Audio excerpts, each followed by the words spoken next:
కాకినాడ జిల్లా పిఠాపురం పురపాలక సంఘ కౌన్సిల్ సమావేశం రసాబసగా సాగింది. కమిషనర్ కనకారావు, డిఈ భవానీశంకర్ తీవ్ర వాగ్వాదానికి దిగి ఒకరిపై ఒకరు దాడి చేసుకున్నారు. ఎన్నికల సమయంలో డిఈ భవానీశంకర్ సెలవుపై వెళ్లారు. కొంతకాలంగా ఇద్దరి మధ్య విభేదాలు కొనసాగుతున్నట్లు తెలుస్తోంది.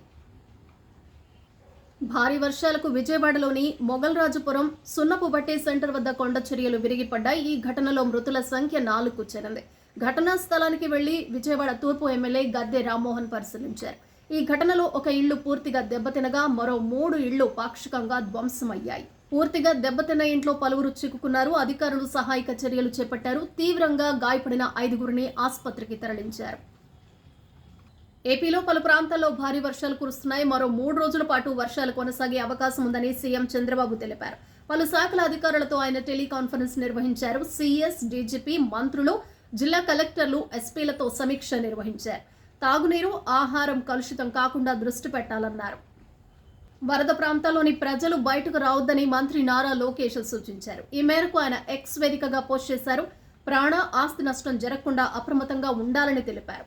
ప్రభుత్వం విపత్తు నిర్వహణ శాఖ అలర్ట్ మెసేజ్లు గమనించి తగిన రక్షణ చర్యలు తీసుకోవాలన్నారు. కొండ చర్యలు విరిగిపడే లోతట్టు ప్రాంతాల ప్రజలు సురక్షిత ప్రాంతాలకు తరలి వెళ్లాలని తెలిపారు. ఏపీలో పింఛన్ల పంపిణీ వేగంగా సాగుతోంది. ఉదయం నుంచే నగదును లబ్ధిదారులకు అందజేస్తున్నారు. భారీ వర్షాలు కురుస్తున్న ప్రాంతాలు మినహా ఇతర చోట్ల పంపిణీ చేపట్టారు. ఇప్పటి వరకు 56% పింఛన్ల పంపిణీ పూర్తయినట్లు తెలుస్తోంది. సెప్టెంబర్ 1న సెలవు కావడంతో ఒకరోజు ముందుగానే పింఛన్లు పంపిణీ చేపట్టారు.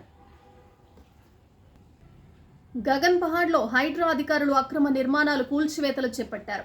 అప్పు చెరువు ఎఫ్టీఎల్ పరిధిలో వీటి నిర్మాణాలు చేపట్టినట్లు గుర్తించారు. ఆక్రమణదారులు ఇక్కడ చెరువు భూమిని కబ్జా చేసి షెడ్లు వేశారు. దీంతో హైడ్రా అధికారులు భారీ పోలీస్ బందోబస్తు మధ్య నిర్మాణాలను కూల్చివేస్తున్నారు.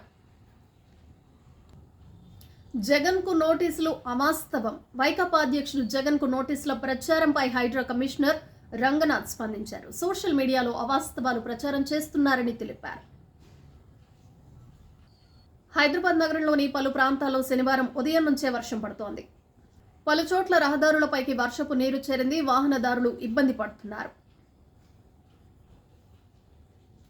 తెలంగాణ రాష్ట్రంలో శనివారం నుంచి 3 రోజుల పాటు అతి భారీ వర్షాలు కురిసే అవకాశాలు ఉన్నాయని వాతావరణ శాఖ తెలిపింది.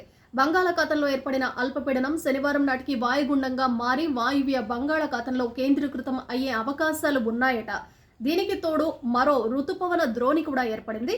దీంతో శని, ఆది, సోమవారాల్లో కొన్ని జిల్లాల్లో అతి భారీ వర్షాలు, కొన్ని జిల్లాల్లో ఒక మోస్తరు వర్షాలు కురుస్తాయని వాతావరణ శాఖ స్పష్టం చేసింది.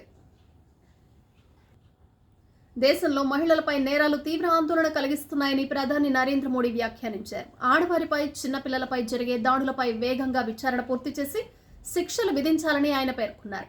శనివారం భారత్ మండపంలో జిల్లా న్యాయ వ్యవస్థలపై జరిగిన జాతీయ సదస్సులో ఆయన ఈ వ్యాఖ్యలు చేశారు. పశ్చిమ బెంగాల్లోని జూనియర్ వైద్యురాలిపై హత్యాచార ఘటన దేశవ్యాప్తంగా తీవ్ర సంచలనం సృష్టించిన నేపథ్యంలో ఆ రాష్ట్ర ముఖ్యమంత్రి మమతా బెనర్జీ ప్రధానమంత్రి నరేంద్ర మోడీకి మరో లేఖ రాశారు. హత్యాచార ఘటనకు పాల్పడే వారిని శిక్షించేందుకు కఠిన చట్టాలు తీసుకురావాలని కేంద్ర ప్రభుత్వాన్ని డిమాండ్ చేశారు. అలాగే నిర్దిష్ట కాల పరిమితిలో కేసుల్ని పరిష్కరించేలా ఆ చట్టం ఉండాలని మరోసారి తన లేఖలో అభ్యర్థించారు.